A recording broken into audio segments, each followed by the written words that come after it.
Hello everyone, my name is Nadila Yusrianti.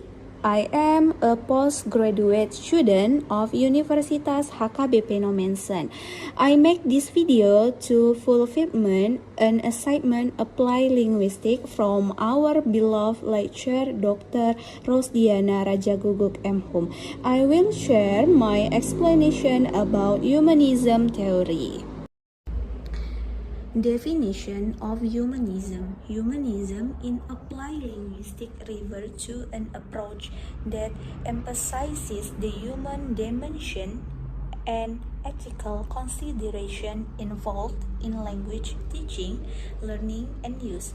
It focuses on the learner as well individual with their own backgrounds, needs, interests, and identity, rather than just treating themselves as passive recipients of linguistic knowledge.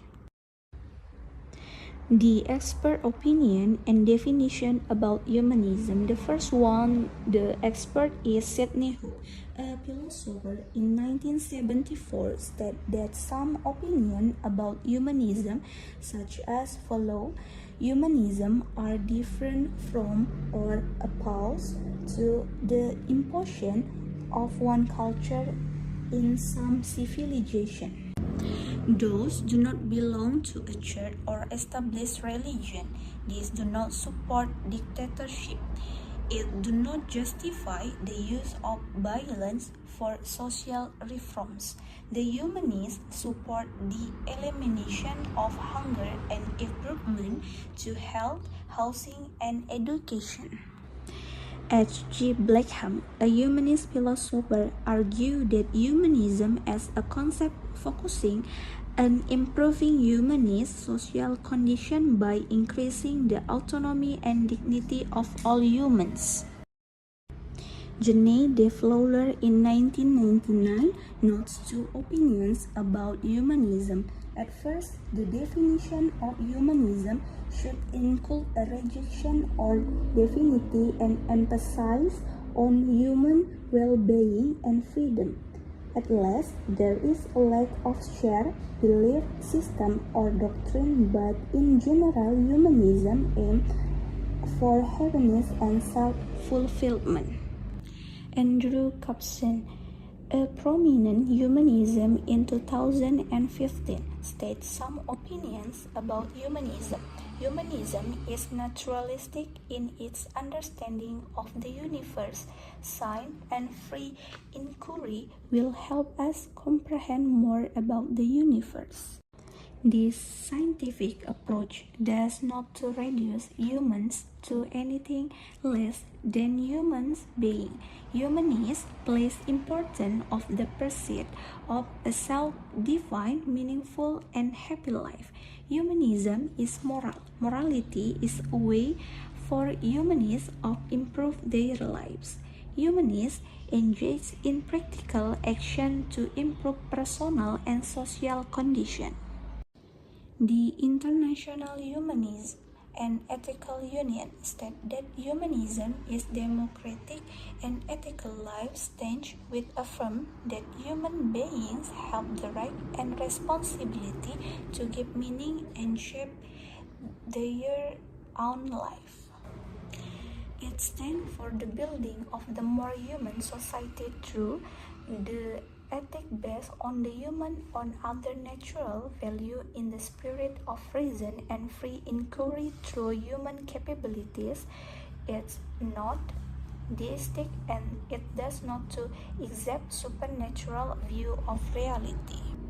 Merriam-Webster Dictionary define humanism as a doctrine, attitude, or way of life focused on human interests or value, especially a philosophy that usually rejects supernaturalism and stresses an individual dignity and worth and capability for self-realization through reason.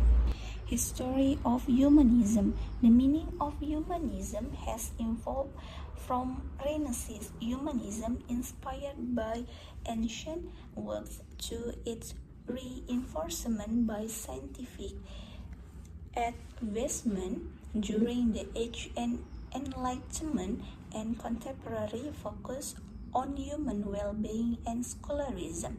Starting in the 20th century, most humanist movements and non-religious advocating scholarism and human agency for supernatural revelation.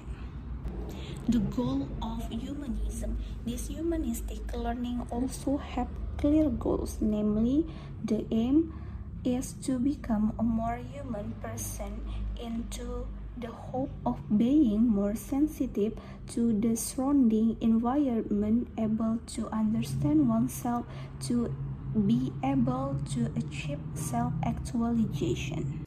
Key principle of humanism. First one, learner-centered approach. Humanistic applied linguistics prioritize the learner needs, preference, and individual differences, tailoring teaching method and material accordingly. 2. Affective factor.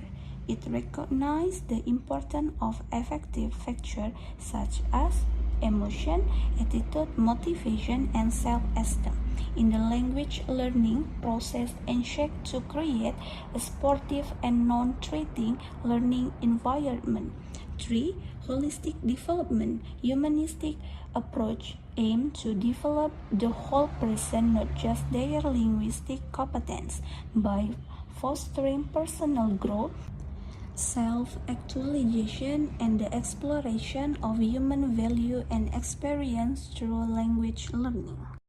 4. Ethical consideration. Humanism in applied linguistics emphasizes ethical principles such as respecting learners' identity, promoting social justice, and addressing issues of power and inequality in language educational.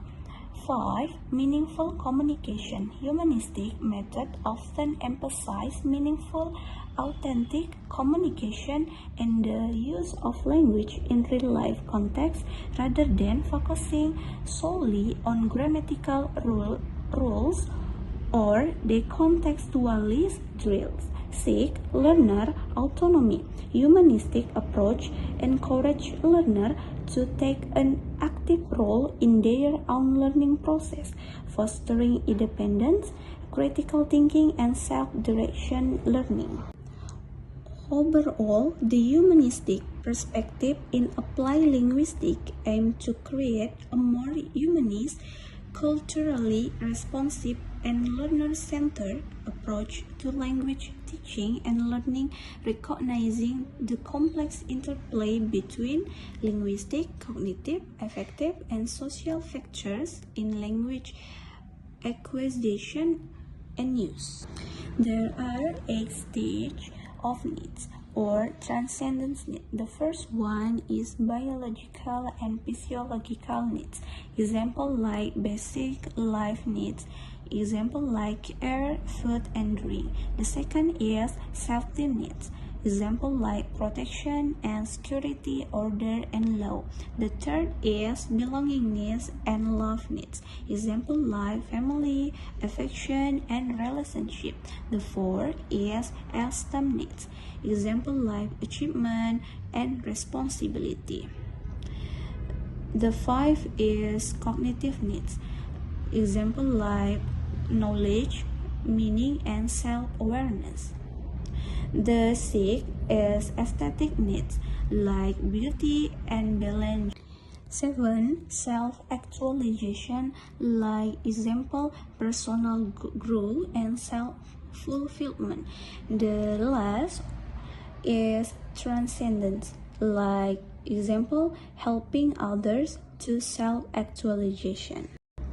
Techniques used in humanism. Humanism in education emphasizes the importance of seeing the whole person and precising the uniqueness of each individual. Techniques used in humanistic education include technique used in humanism. The first one is concurrence. The therapist maintains authenticity and the guidance in their interaction with the client, avoiding any error of superiority and authority. Empathic understanding. The therapist actively understands and accepts the client's true and feeling, conveying this understanding to the client to create a sense of being heard and understood. 3. Reflective listening. The therapist summarizes the client's statement in their own words, reinforcing what the client is saying and helping to clear up any misunderstanding. 4. Unconditional positive regard. The therapist accepts the client without judgment, fostering self-worth, personal growth, and self-awareness through a caring attitude.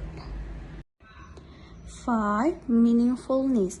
The technique is used to help individuals become more aware of themselves and their environment, focusing on the present moment. 6. Gestalt therapy technique. These include exaggerating behaviors, role-playing, and reenacting scenarios to increase awareness of feeling and emotion in the present moment.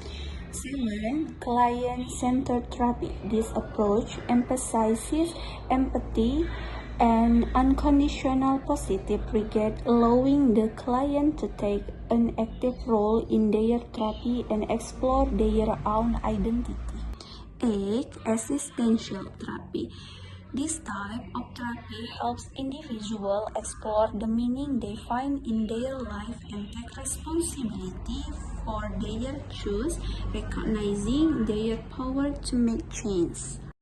Advantages of humanistic theory. The first one is focus on the learner. Humanism places the learner at the center of the educational experience, recognizing their uniqueness, interests, and abilities. This learn-centered approach promotes self-directed learning and encourages students to take responsibility for their own education.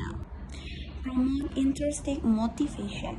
Humanism emphasizes the importance of intrinsic motivation, which is driven by personal interest and satisfaction by allowing students to pursue topics they are passionate about. Humanism encourages love for learning and foster a long-life desire to acquire knowledge.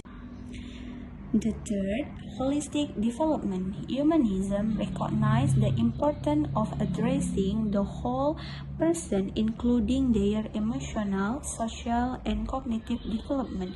This approach promotes the integration of academic learning with personal growth, learning to well-rounded individual. 4. Promote critical thinking and problem-solving skills. Humanism encourages students to think critically, analyze information, and solve problems independently by providing opportunity for exploration and discovery. This approach develops students' higher order thinking skills. Disadvantages of humanistic theory. The first one is lack of structure. Humanism learning theory may lack the structure and guidance provided by more traditional instructional methods. Some students may struggle with the freedom and responsibility of self-directed learning, requiring additional support and guidance. The second, time-consuming. Humanism learning can be time-consuming as it requires individuals' attention and personal learning plan. This approach may be challenging to implement in large classrooms with limited resources and time constraints. The third, assessment challenges. Assessing student progress and achievement in humanism learning environment can be challenging. Traditional assessment methods such as standardized tests may not accurately measure the holistic development and individual growth fostered by humanism. The 4. Limited applicability. Humanism learning theory may not be suitable for all subjects or learning contexts. Some subjects, such as math or science, may require some more structured and teacher-led instruction to ensure foundational knowledge and skill or inquire. Okay, I think it's enough for my explanation about humanism theory. Don't forget to like, comment, and subscribe.